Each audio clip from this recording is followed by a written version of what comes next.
So I just want to take a few minutes and talk to you about trade. Trade is a very important part of understanding cultures, and archaeology has been able to make some very, very interesting connections between trade route and artifact distribution.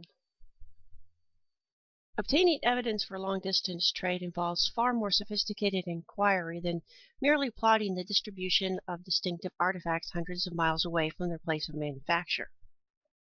Research into the sources of raw materials is something called sourcing or characterization because it involves identifying the characteristic properties of the distinctive raw materials used to fashion artifacts.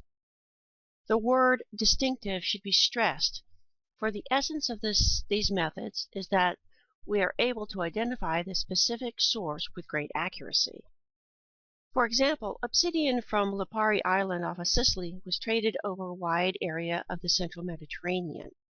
It is an obsidian with highly specific characteristics that show it came from Lipari and nowhere else. Sourcing methods include microscopic examination of sections of stone axes or potsherds. These methods use trace element analysis and other methods to source raw materials and identify constituents in pottery clays or metal artifacts. Trace element analysis employs a variety of techniques such as neuron activation analysis and X-ray spectrometry. All of these produce tables of individual elements. Matching such tables with sources is extremely difficult and requires a careful research strategy, usually involving statistics. Some spectacular results have been obtained, especially with obsidian. For instance, we know now obsidian from the Amaltree Islands in the Bismarck Archipelago in the Southwest Pacific was traded no less than 1,800 miles away as far as Vanuatu in Micronesia and 22,000 miles away from Borneo in the west. We also know of no fewer than 50 obsidian sources in California with exchange over very long distances. The use of source data enables us to conceive of exchange on a regional basis rather than just local. Prehistoric quarries, such as those found in Greece, Mesoamerica, and Australia, are potentially valuable sources of information.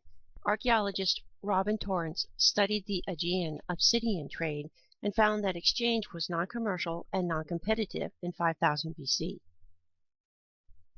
Prehistoric stoneworkers visited quarries and prepared materials for exchange, with minimal concern for economic use of the raw materials.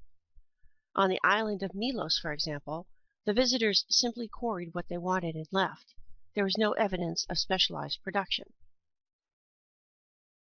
Artifact distribution and characterization techniques have helped provide a unique portrait of prehistoric trade from a Bronze Age shipwreck at Erleburn off of southern Turkey.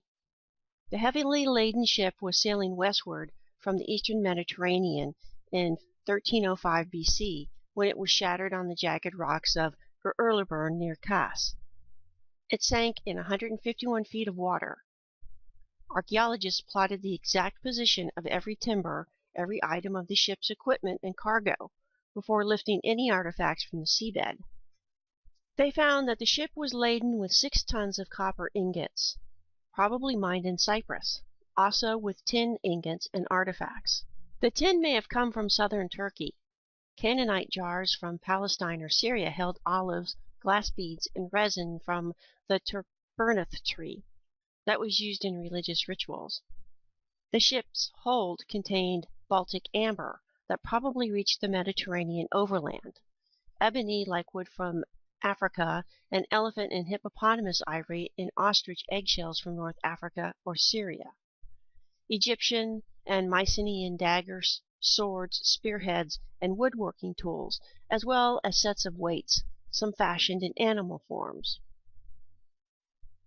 There were costly glass ingots, Mesopotamian cylinder seals, a Mycenaean seal stone, even a gold cup, and parts of a tortoiseshell lute. The ship carried Egyptian scarabs, dozens of fishing weights, fish hooks, and 23 stone anchors, vital when anchoring in windy coves.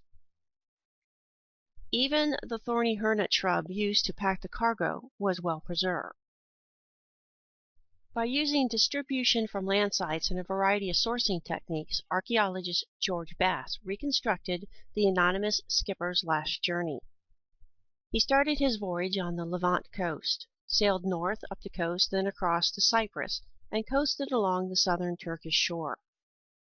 The ship called at ports on its way west along a well-traveled route that took advantage of changing seasonal winds to Crete, some Aegean islands, and perhaps to the Greek mainland. The skipper's luck ran out, and he lost his ship, cargo, and perhaps his life on Urlubern rocks. From the archaeologist's perspective, the Urlubern shipwreck is a godsend, for it allows us to fill in many details of an elaborate trade network that linked the eastern Mediterranean from Egypt, the Aegean, and Greece more than 3,000 years ago.